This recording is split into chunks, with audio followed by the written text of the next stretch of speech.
read for us this morning? I haven't read for a couple of weeks. I'll read. Okay. Consensus and truth. In a pluralistic society, dialogue is the best way to realize what ought always to be affirmed and respected apart from any ephemeral consensus. Such dialogue needs to be enriched and illumined by clear thinking, rational arguments, a variety of perspectives, and the contribution of different fields of knowledge and points of view. Nor can it exclude the conviction that it is possible to arrive at certain fundamental truths always to be upheld. Acknowledging the existence of certain enduring values, however demanding it may be to discern them, makes for a robust and solid social ethics. Once those fundamental values are acknowledged and adopted through dialogue and consensus, we realize that they rise above consensus. They transcend our concrete situations and remain non-negotiable. Our understanding of their meaning and scope can increase, and in that respect, consensus is a dynamic reality, but in themselves they are held to be enduring by virtue of their inherent meaning.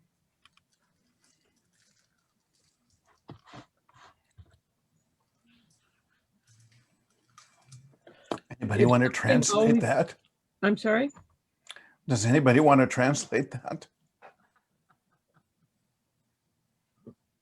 We should all get together and come up with a common set of ethics. And once those are established, they'll grow on us. Yeah. There are some basic truths that we should accept as norms. And that they're kind of non-negotiable. Yeah, it's called the 10 Commandments. Circle the comment, a variety of perspectives, because I think that's so important to remember that it's not just our belief, but it's obtaining other people's perspective to really grow how we feel and believe. That's a good point, Karen. Okay, 212.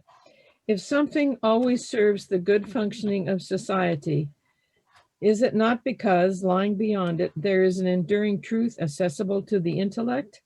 Inherent in the nature of human beings and society, there exist certain basic structures to support our development and survival.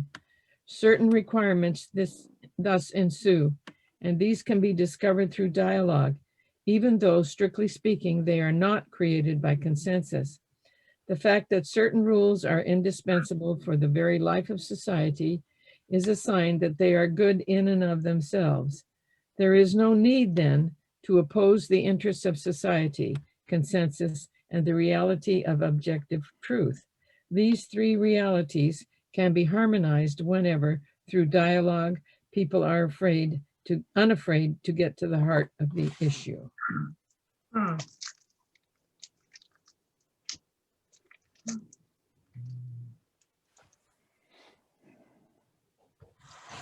213.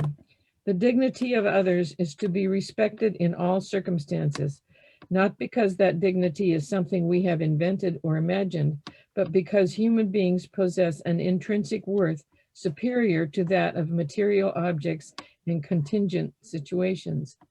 This requires that they be treated differently, that every human being possesses an inalienable dignity is a truth that corresponds to human nature apart from cultural change. For this reason, humans have the same inviolable dignity in every age of history, and no one can consider himself or herself authorized by particular situations to deny this conviction or to act against it. Inviolable, oh God, that's a heavy statement.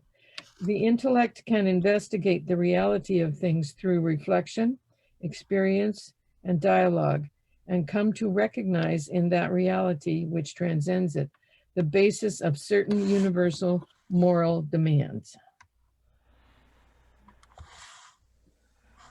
Possesses an inalienable dignity. Wow. Ooh, a lot of people need to read that sentence. I can understand his in every age of history bothers me a little bit in the sense that I think it means that it's there whether we like it or not. Mm, But it certainly has not been respected. true. I agree.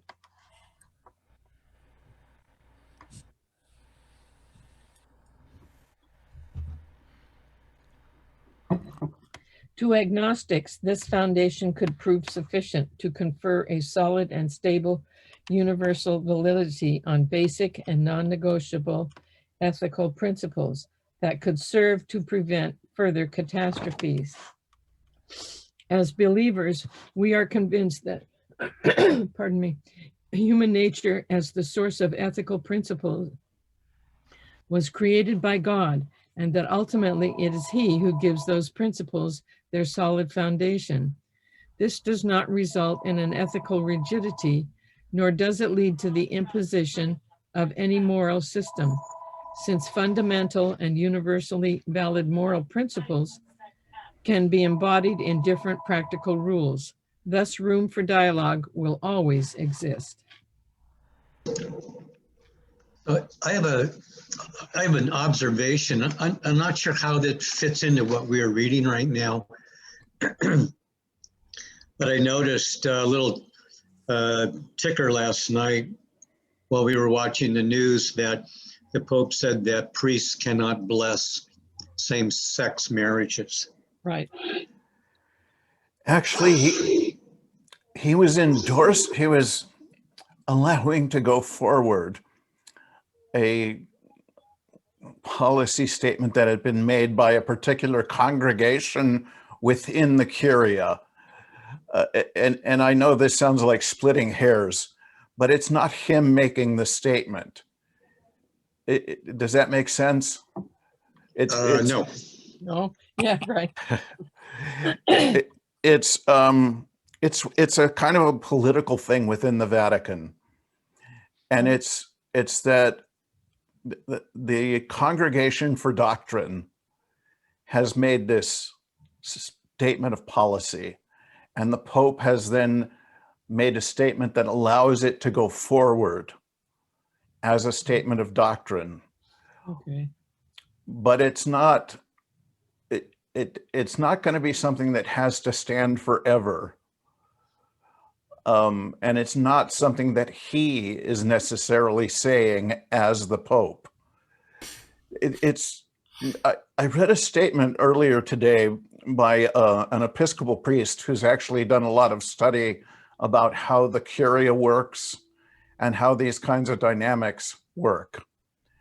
Because a lot of people are trying to understand how this Pope, who's been so open to and seemingly in favor of same-sex relationships and supportive of them, could suddenly make this statement that seems like a big slap in the face. And he was explaining how this is all about the dynamics inside the Curia, and how there's this push and pull in there between these very conservative forces and the Pope, who represents these more liberal forces trying to move forward. And there's got to be this give and take. And the Pope just is not really at liberty to just, make these pronouncements and move forward. And much as a lot of us would like him to be able to do that. So they come up with this statement. They say, this is our job to make these statements. We're making this statement now. And then he's got to say, yes, you can issue this statement, or no, you can't.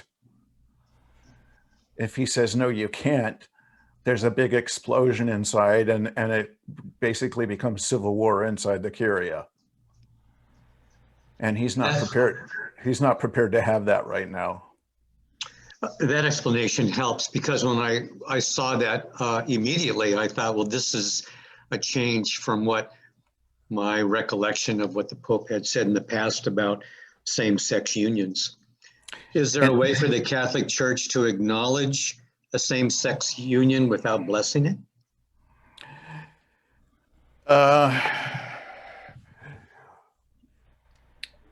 Well, the Pope has done as much as he can in that regard by saying the affirmative things that he has.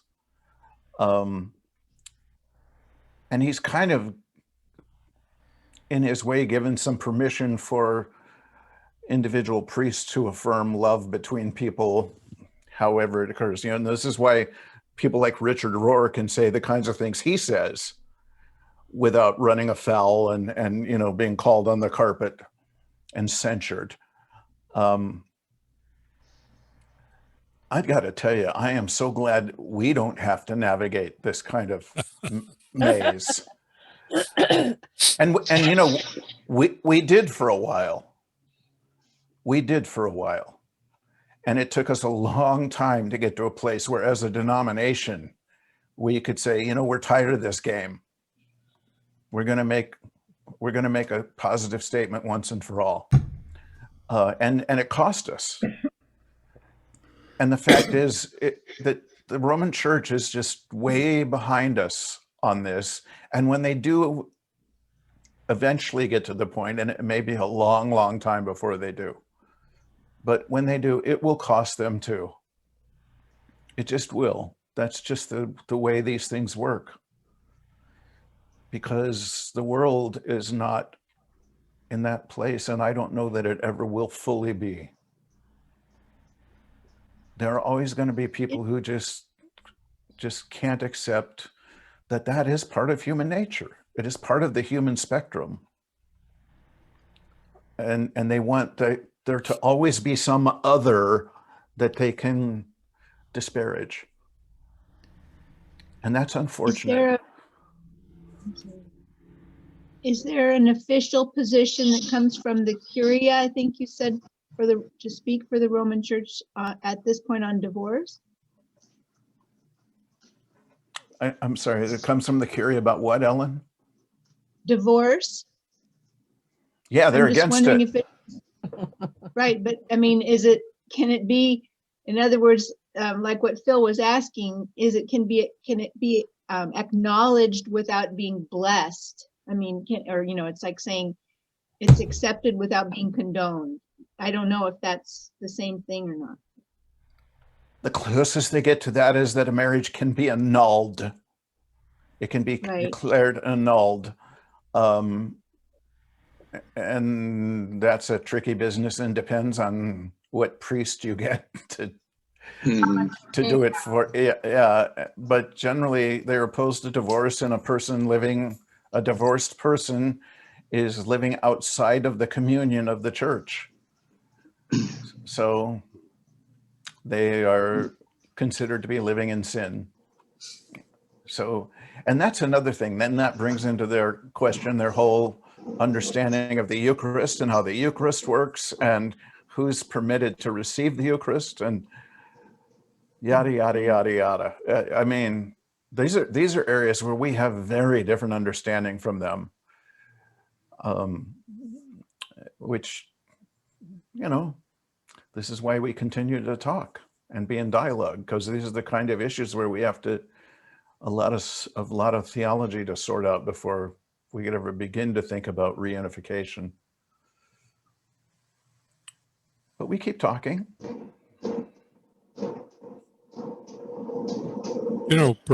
Perhaps the last sentence kind of begins to speak to that when he talks about that, since fundamental universally valid moral principles can be embodied in different practical rules. Yeah. Doesn't also that last sentence, in the context of what we're talking about, and where we started with in 2:11, where we're talking about fundamental values. And the first thing that comes to mind is Mere Christianity. In the very first pages, I think the author starts out by saying that there are certain ideas about justice and whatnot that that people always have always adhered to, just as a part of our human nature.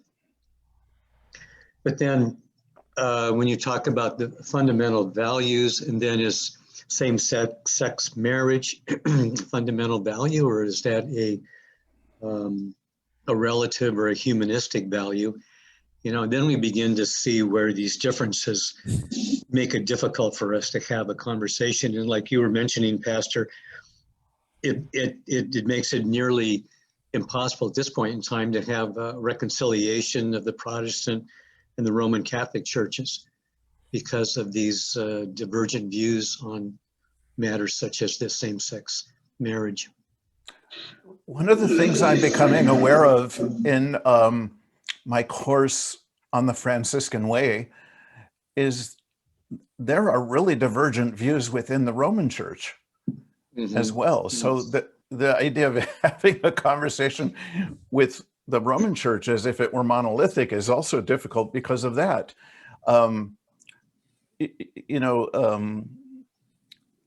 Father Richard has explained to us that, you know, there are in these areas of tension between the Franciscans and the Jesuits, for instance, or between the Franciscans and the Thomists, or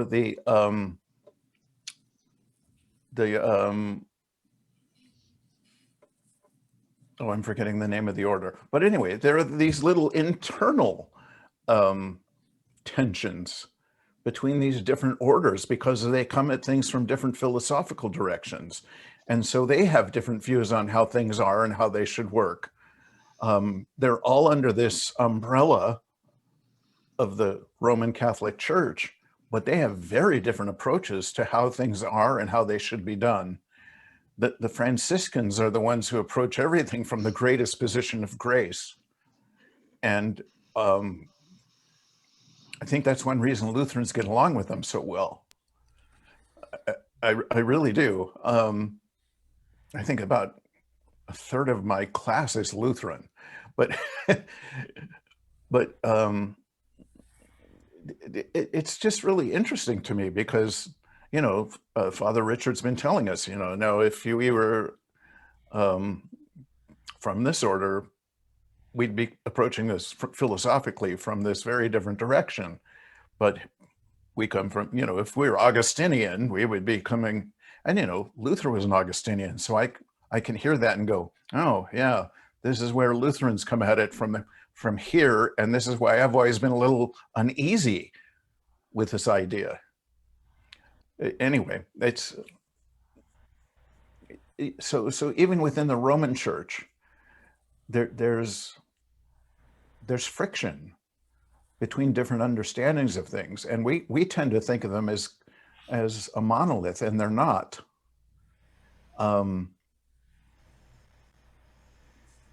So yeah, that's it. I wouldn't want to be Pope.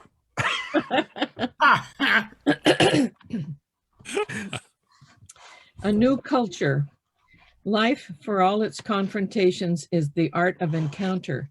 I have frequently called for the growth of a culture of encounter capable of transcending our differences and divisions. This means working to create a many-faceted polyhedron whose different sides form a variegated unity, which the whole is greater than the part. The image of a polyhedron can represent a society where differences coexist, complementing, enriching, and reciprocally illuminating one another, even amid disagreements and reservations. Each of us can learn something from others. No one is useless and no one is expendable. This also means finding ways to include those on the peripheries of life, for they have another way of looking at things. They see aspects of reality that are invisible to the centers of power where weighty decisions are made. Yeah. And see, that's such a beautiful way of coming at things. This polyhedral vision, different aspects, different facets, different ways of doing things. Remember, this is the Pope who suggested that maybe it would be okay for priests to be married And let's look at Central and South America, where we have a real shortage of clergy, and we have these married people who would love to be priests. Let's try the experiment there. And they actually have tried the experiment there, and it seems to be working okay. But then the Congregation for Doctrine just got all crazy about that and wants to put a stop to it. And don't forget that the retired Pope, Benedict XVI, is still there in the Vatican, in the background, looking over his shoulder. Yep. So anyway, I don't want to get too crazy about their politics because we got enough problems of our own, but Encounter that becomes culture. The word culture points to something deeply embedded within a people, its most cherished convictions, and its way of life. A people's culture is more than an abstract idea. It has to do with their desires, their interests, and ultimately the way they live their lives.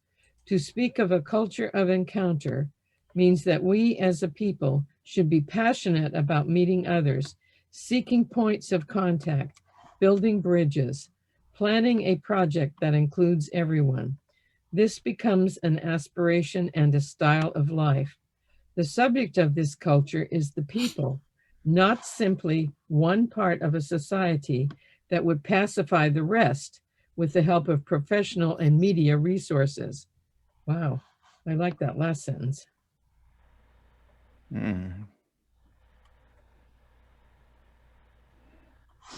Media resources, ooh.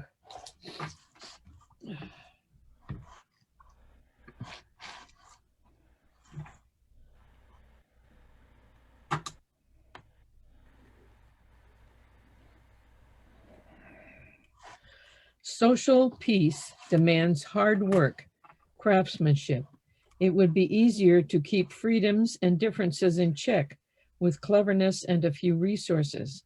But such a peace would be superficial and fragile, not the fruit of a culture of encounter that brings enduring stability.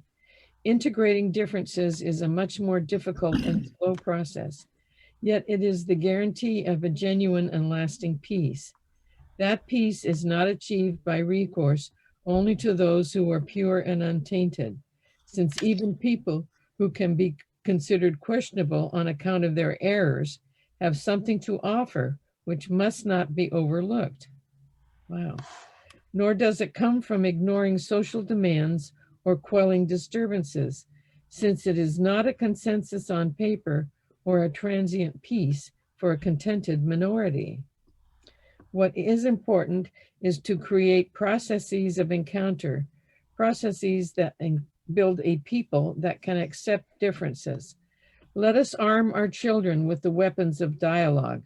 Let us teach them to fight the good fight of the culture of encounter.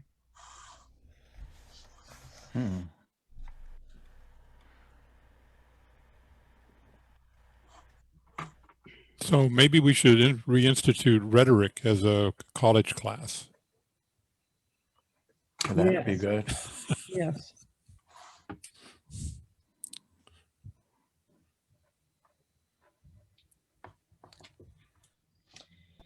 The joy of acknowledging others. All this calls for the ability to recognize other people's right to be themselves and to be different. This recognition, as it becomes a culture, makes possible the creation of a social covenant. Without it, subtle ways can be found to make others insignificant, irrelevant, or no value to society. While rejecting certain visible forms of violence, another more insidious kind of violence can take root. The violence of those who despise people who are different, especially when their demands in any way compromise their own particular interests. That's a loaded paragraph.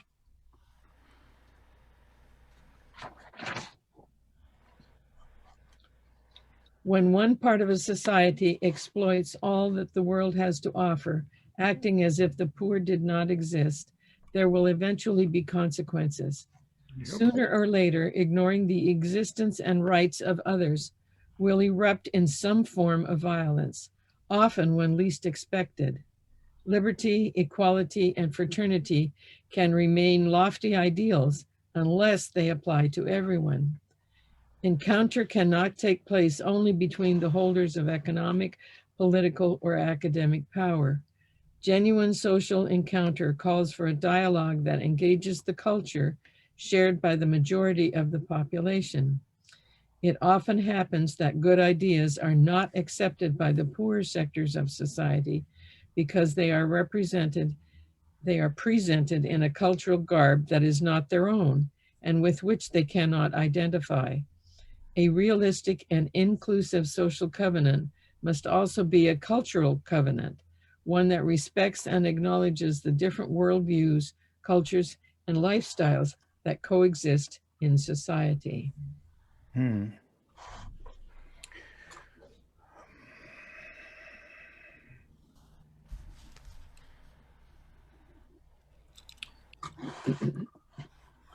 Indigenous peoples, for example, are not opposed to progress, yet theirs is a different notion of progress, even more humanistic than the modern culture of developed peoples.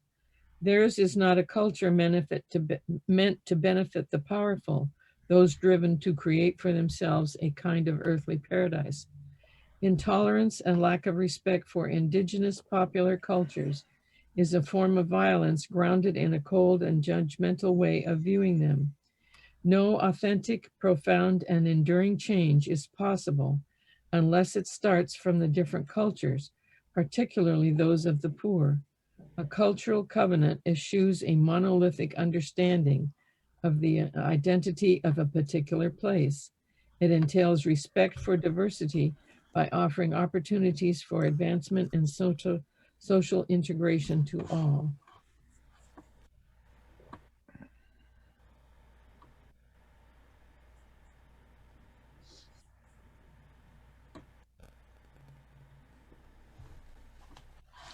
Such a covenant also demands the realization that some things may have to be renounced for the common good. No one can possess the whole truth or satisfy his or her every desire, since that pretension would lead to nullifying others by denying their rights. A false notion of tolerance has to give way to a dialogic realism on the part of men and women who remain faithful to their own principles while recognizing that others also have the right to do likewise.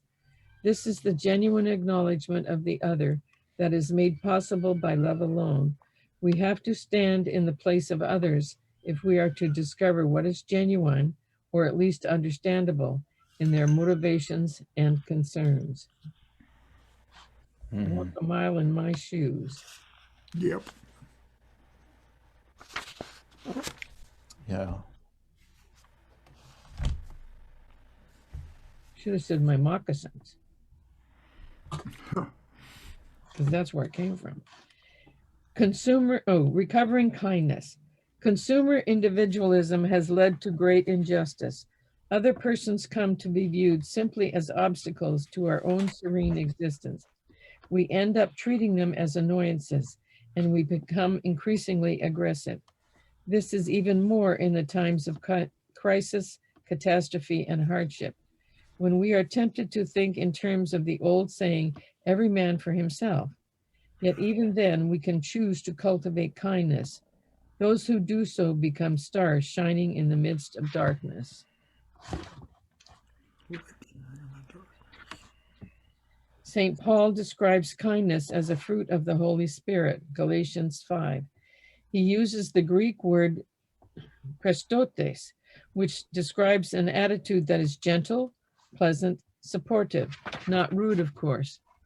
Individuals who possess this quality help make other people's lives more bearable, especially by sharing the weight of their problems, needs, and fears.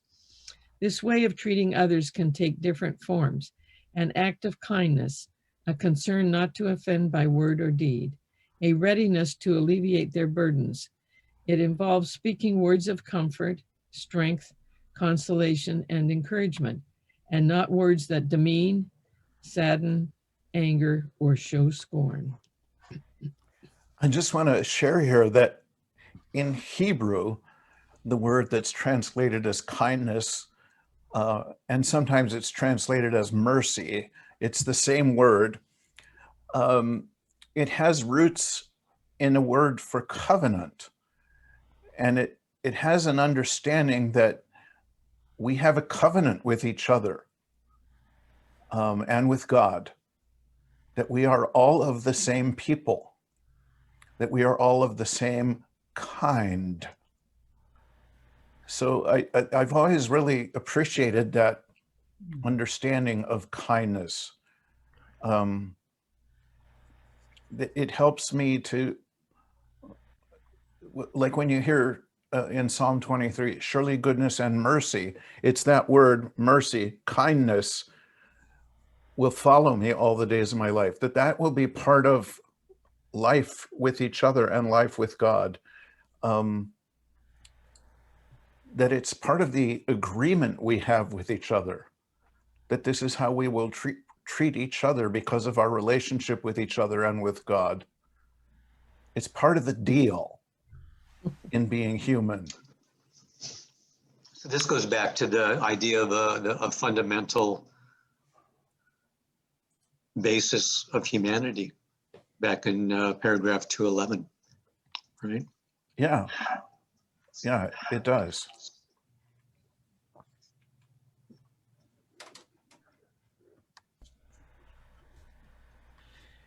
Kindness frees us from the cruelty that at times infects human relationships, from the anxiety that prevents us from thinking of others, from the frantic flurry of activity that forgets that others also have a right to be happy. Often nowadays we find neither the time nor the energy to stop and be kind to others, to say, excuse me, pardon me, thank you. Yet every now and then, miraculously, a kind person appears and is willing to set aside everything else in order to show interest, to give the gift of a smile, to speak a word of encouragement, to listen amid general indifference. If we make a daily effort to do exactly this, we can create a healthy social atmosphere in which misunderstandings can be overcome and conflict forestalled. Kindness ought to be cultivated. It is no superficial bourgeois virtue. Precisely because it entails esteem and respect for others, once kindness becomes a cultural within society, it transforms lifestyles, relationships, and the ways ideas are discussed and compared. Kindness facilitates this quest for consensus. It opens new paths where hostility and conflict would burn all bridges.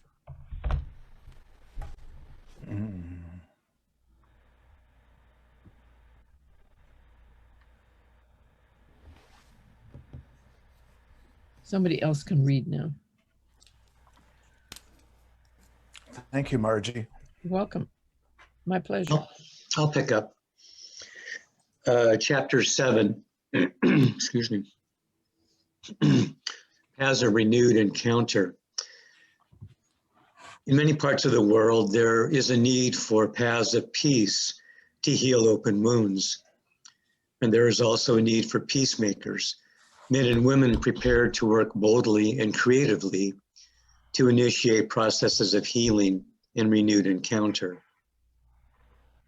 Starting anew from the truth. Renewed encounter does not mean returning to a time prior to conflicts. All of us change over time. Pain and conflict transform us. We no longer have use for empty diplomacy, dissimulation, doublespeak, hidden agendas, and good manners that mask reality. Those who were fierce enemies have to speak from the stark and clear truth. They have to learn how to cultivate a penitential memory, one that can accept the past in order not to cloud the future with their own regrets, problems, and plans. Only by basing themselves on the historical truth, excuse me, of events Will they be able to make a broad and persevering effort to understand one another and to strive for a new synthesis for the good of all? Every peace process requires enduring commitment.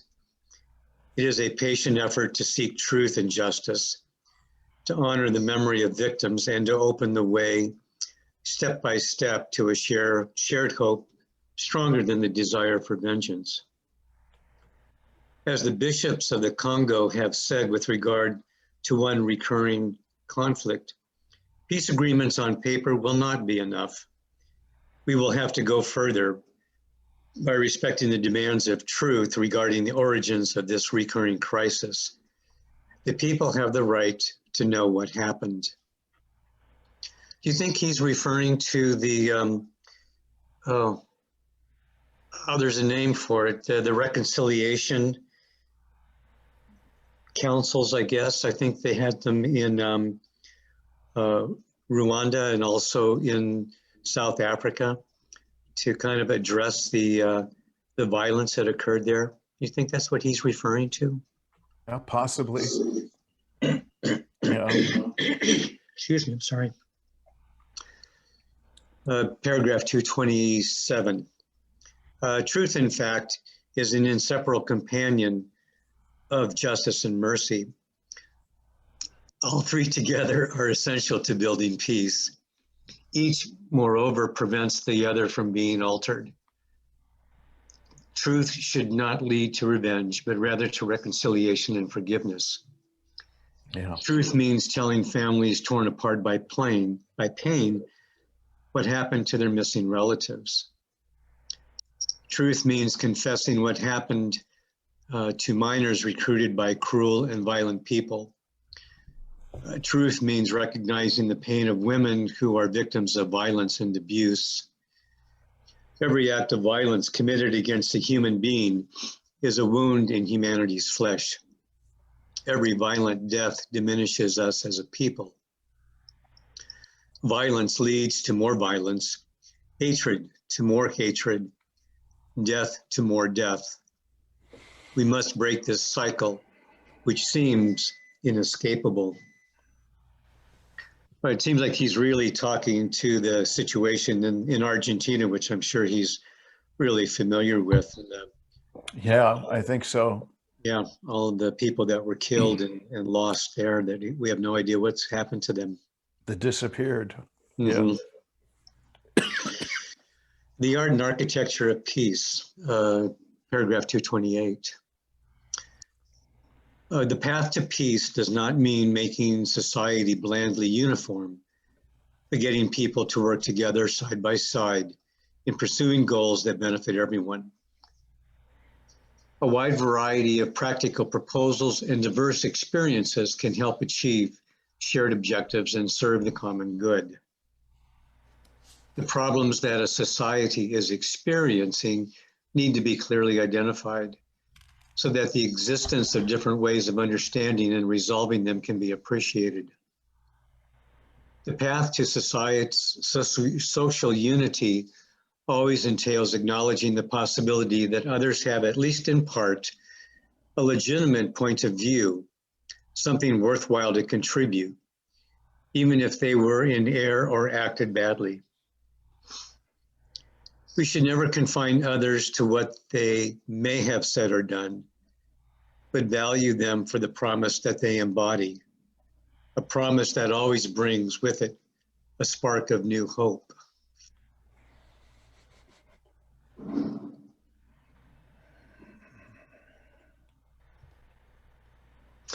That's a difficult paragraph. To me, it seems what he's kind of alluding to is to refrain from being judgmental.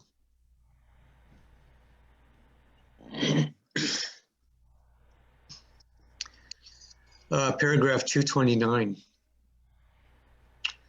The bishops of South Africa have pointed out that true reconciliation is achieved proactively by forming a new society, a society based on service to others, rather than the desire to dominate, a society based on sharing what one has with others rather than the selfish scramble by each for as much wealth as possible.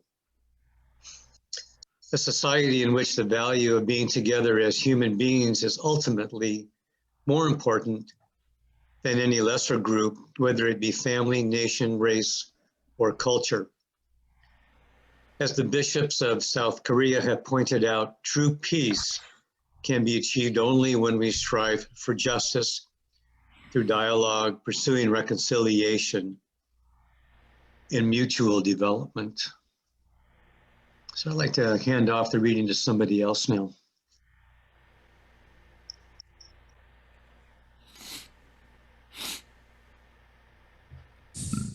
I guess what I guess what troubles me about the last two paragraphs is the need for force to enforce decisions.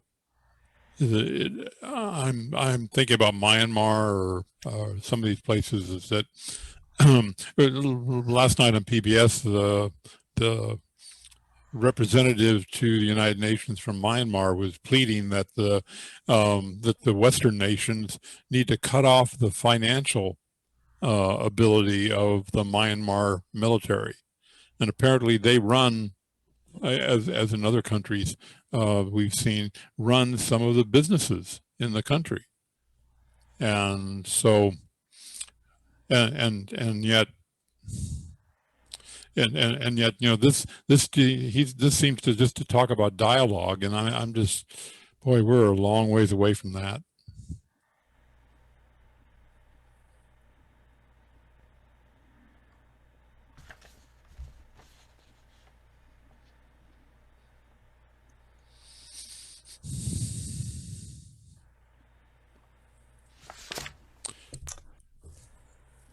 I'll read. 2:30. Working to overcome our divisions without losing our identity as individuals presumes that a basic sense of belonging is present in everyone. Indeed, society benefits when each person and social group feels truly at home. In a family, parents, grandparents, and children all feel at home. No one is excluded. If someone has a problem, even a serious one, even if he brought it upon himself, the rest of the family comes to his assistance. They support him. His problems are theirs. In families, everyone contributes to the common purpose. Everyone works for the common good, not denying each person's individuality, but encouraging and supporting it. They may quarrel, but there is something that does not change: the family bond. Family disputes are always resolved afterwards. The joys and sorrows of each of its members are felt by all. This is what it means to be a family. If only we could view our political opponents or neighbors in the same way that we view our children or our spouse, mother, or father. How good would this be? Do we love our society, or is it still something remote, something anonymous that does not involve us, something to which we are not committed? Negotiate. I was just going to say that last one is a really good question. I think a lot of times people regard their society, their nation, as something external to them, not something that they're a part of. It's this other thing. Do you know what I'm saying? Yeah, I get it. It's not something to which they have any responsibility or allegiance. Or control. Right. I hear people talk about the government that way all the time. The government this, the government that. And they That's forget what I that was just- in our system, the government is us. Could be. I mean, theoretically anyway. And when it's not, it's because we're not doing our part or raising our voices or, trying to get our 2 cents in. But you could broaden that to society as a whole. We have responsibility, and it is us we're talking about. It's not some external other thing. Anyway. But in paragraph, in 230, as I read that, the idealistic family, how many people really live in that idealistic family? We don't. We just don't. No, that was my point, going to be my point too, Karen. I mean, the unrealistic expectation that the family comes together for common purpose and common good, and I'm sorry, that's just not real. At least it's not in our. It would be wonderful if it was, and I would pray that we could be that. We're just not. And so it's hard to think about stepping outside of fixing what's really wrong in our own families to be able to reach out even beyond. We're not good examples. Just saying. This paragraph really hurts me. It really hurts me because we're not even close. I haven't seen my one daughter for 10 years. Wow. It's been 10 years. And I don't know how to fix it. And so how can I be an example to other families when ours is so broken? But I think there was a principle here that families do tend to come together. My point was going to be that most families have a limit. Some families don't. And I'm just thinking of where stories we've heard of where parents have, spent themselves into poverty, helping their kids. And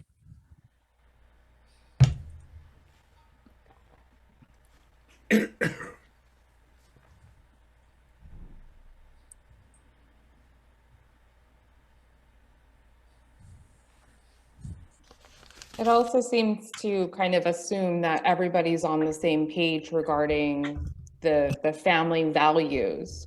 And I can at least say for myself, my value system is slightly different than my other siblings. And it's different than what my parents' value system is. And so how does a family come together in those types of things? But I agree with Karen. When you are a part of something that is broken, how do you become that kind of example to lead for other people? And the best way is, at least for my family, which also has its broken chains, broken links, that you do the best you can with the people that want to show up and be there, a part of that family. And that's hard. It's a really hard place to be in, because of course you want everyone to get along and you want everyone to love each other, but it takes every single person in that family to come together. And sometimes you don't have that same amount of commitment from those people. So one thing I guess I also am a little bothered by the paragraph is that there's this assumption that everybody has that commitment to everybody. And maybe it's that, maybe he's asking that everyone start to have that commitment towards their families, and in that commitment, people can heal. But that's a, oof. That's a tough one. If he had said the ideal family, or what we strive to have in families, as an ideal family model, that would probably be a little less hurtful or alienating to some. Yeah, this might be an instance too where he's kind of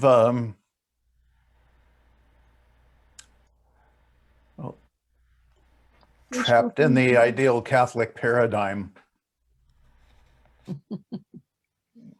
Well, the Pope hasn't had kids. Right. And I'm sorry, but it changes who you are. And you know, you can have a lot of ideals, but until you've raised a child or two or three. Right. Whew.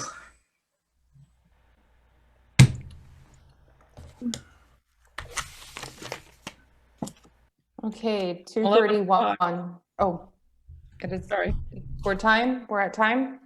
I think so. Okay, then we will, I guess we'll mark it at 2:31 then. Pastor? It's time that we call it. Yeah, that last paragraph raised a lot of stuff.